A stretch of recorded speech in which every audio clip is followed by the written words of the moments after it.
Halo penonton, dunia sering mempersepsikan bahwa Afrika sangat miskin dan memiliki SDM dengan kualitas rendah. Dalam buku How Europe Underdeveloped Africa, Walter Rodney menggunakan kata underdeveloped, yang mana artinya adalah terbelakang. Besar kemungkinan keterbelakangan Afrika adalah pengaruh dari kolonialisme, yang mana sudah dibahas di konten sebelumnya. Tapi tahukah kalian, jika sebelum mentalitas dan moralitas masyarakat asli Afrika dikenal rendah seperti sekarang, dahulu mereka adalah bangsa yang superior, bahkan lebih superior dibanding dengan bangsa Eropa.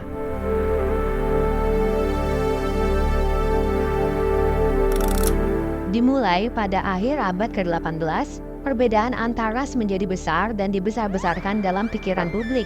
Bahkan sejumlah pemimpin politik dan intelektual abad ke-18 mulai secara terbuka menyatakan bahwa orang Afrika secara alami lebih rendah dan cocok untuk dijadikan budak. Toby. Yes. His name should be Toby. Oh, and Mr. Carrington. Sir.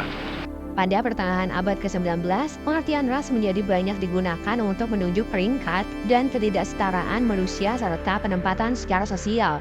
Pengertian ras meluas hingga menjadi bentuk diferensiasi sosial baru dalam masyarakat Amerika dan Inggris. Kode hitam tahun 1860-an dan hukum Jim Crow tahun 1890-an disahkan di Amerika Serikat untuk melegitimasi sosial philosophy of racism. Penderitaan bangsa kulit hitam berlanjut hingga meliputi larangan perkawinan, kawin campur, dan pemisahan fasilitas umum yang diatur dalam undang-undang di beberapa tempat terutama di selatan. Diberi gaji rendah, pekerjaan kotor, dan perbedaan yang dibesar-besarkan lainnya. Dari pemaparan-pemaparan tersebut, selain bangsa kulit putih, maka dianggap sebagai bangsa terbelakang. Afrika salah satunya. Akar keterbelakangan itu sendiri terletak pada perdagangan budak dan kolonialisme yang mana sudah dijelaskan di video sebelumnya. Menariknya penonton, sebenarnya bangsa Afrika lebih superior dari Eropa di zaman dahulu. Dahulu, daerah pesisir Mombasa dan Malindi, yang sekarang bagian dari Kenya, terkenal hingga India dan Cina sebagai importir keramik dan tekstil selama berabad-abad. Pada Juli 1947, Vasco da Gama bertolak dari Lisbon menuju ke selatan, mengikuti rute perjalanan Bartolomeu Dias, hingga sampai ke Tanjung Harapan di ujung selatan Afrika pada 22 November. Setelah itu, Vasco da Gama kembali berlayar ke utara menyusuri pantai timur Afrika yang belum dipetakan. Beberapa bulan selanjutnya, ia sempat singgah di Mozambik, serta Mombasa dan Malindi. Vasco da Gama mulanya tidak berniat untuk menetap di pantai timur itu, tapi kemakmuran dan kemajuan dari sektor perdagangan di Mombasa dan Malindi, serta keberadaan emas sehingga membuatnya berpikir bahwa daerah Afrika ini terlalu berharga untuk ditinggalkan.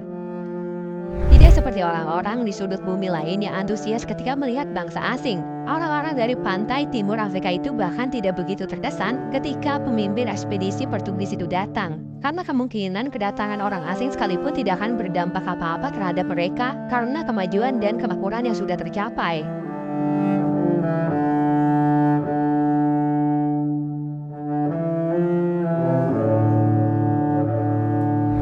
CNN's Patricia Kelly talked with researchers who have evidence that 20,000 years ago, before the pharaohs of Egypt, another African civilization produced a sophisticated calculator. Proof that primitive man was well acquainted with mathematics lies under lock and key in the dusty archives on the 19th floor of Belgium's Royal Institute of Natural Science. Best described as a prehistoric calculator, it's a piece of animal bone, just 10 centimeters long. Discovered in the 1950s by a leading Belgian archaeologist, the bone was found near Lake Edward at Ishango, on the border between the Congo and Rwanda. They suggest a number system based on 10, another based on 12, as well as a knowledge of multiplication and of prime numbers. We have more and more proofs of mathematical activities in Africa, not written, but on stones, on bones, on strings. So indeed, there are more reasons to think that it's the very first mathematical activity. Tentunya, hanya sedikit dari masyarakat umum yang tahu bahwa banyak konsep matematika tingkat sekolah menengah modern pertama kali dikembangkan di Afrika. Dari buku Science in Ancient Egypt, lebih dari 35.000 tahun yang lalu, orang Mesir menulis buku teks tentang matematika yang mencakup pembagian dan perkalian pecahan dan rumus geometri untuk menghitung luas dan volume bentuk. Dikutip Daily Mail, arkeolog terkemuka Profesor Christopher Hansel-Wood dari Universitas Wits di Afrika Selatan mengatakan penelitiannya dengan tegas menunjukkan bahwa Afrika adalah tempat kelahiran perilaku manusia modern. Nenek moyang manusia yang paling awal berevolusi di Afrika Selatan dan kemudian menyebar ke seluruh dunia setelah 60.000 tahun. Ini adalah periode dari banyak inovasi termasuk seni abstrak pertama berupa okar berukir dan kulit telur burung unta berukir, perhiasan pertama berupa manik-manik, dan penggunaan paling awal dari pesar flaking teknik. But that might just take a little too long. What I'll basically end up doing is I'll show, and once I get it prepared, I'll actually show you what I'm doing a bit better. Serta kemungkinan penggunaan pertama panah berujung batu. Menurut publikasi yang berjudul Did Pleistocene African Use the Spear Thrower and Dart? Panah tertua muncul di Afrika Selatan lebih dari 70.000 tahun yang lalu. Kemungkinan dibuat oleh nenek moyang suku Bushmen yang telah tinggal di sana selama 200.000 tahun.